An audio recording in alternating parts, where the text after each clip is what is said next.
Hello, in this video I'm gonna show you how you can lock a channel. So all you need to do is select the channel that you want to lock and then go to edit channel over here.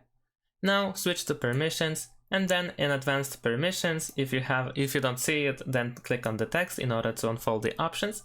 And then in the roles, make sure to select everyone.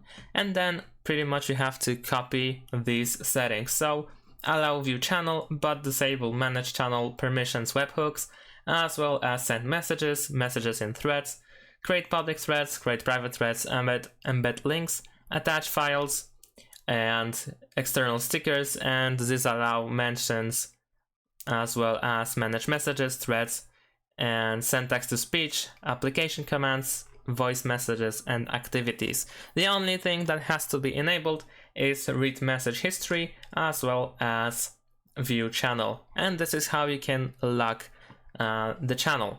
Of course, since if you are an admin, then you can still type anything in that channel. But if you are not, then of course you won't be able to send any messages in this channel, as you can see over here at the bottom. And that's it. Thanks for watching. Leave a like and subscribe to my channel, and see you in my next videos. Bye.